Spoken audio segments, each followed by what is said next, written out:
to Tripura Info News Update. পিস্তল দেখিয়ে সেকেরকোট এলাকার এক নাবালিকা মেয়েকে হুমকি ও ভয়ভীতি প্রদর্শনের ঘটনায় নতুন মোড়।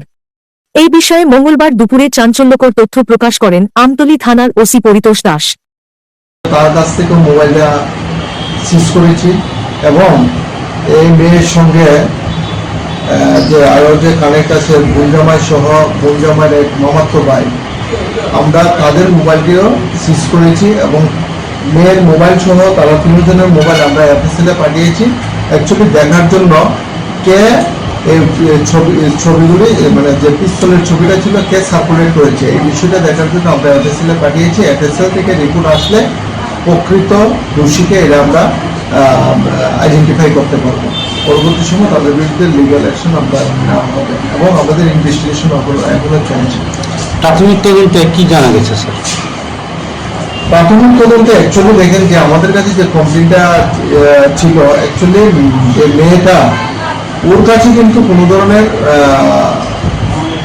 যার বিরুদ্ধে অভিযোগ করেছে এ কিন্তু কোনো ছবিই তাকে মানে পাঠায়নি এবং ঘটনাতে আমরা তদন্ত করে আমরা এতটুকু পেয়েছি যে মেয়ের বোন জামাই মেয়েকে একটা ছবি পাঠিয়েছে পিস্তলের এবং বললো যে ছেলেটার বিরুদ্ধে অভিযোগ করেছে সেই ছেলেটা নাকি তাকে হুমকি দিচ্ছে এবং পরবর্তী সময় আমরা ইনকোয়ারিতে তার বোন জামাই থেকে জানতে পারি যে ছবিটা বোন জামাই পেয়েছে সেই ছবিটা তার মামাতো ভাই যে বোন জামাই যে ওনার মামাতো ভাই ছবিটা তাকে দিয়েছিল।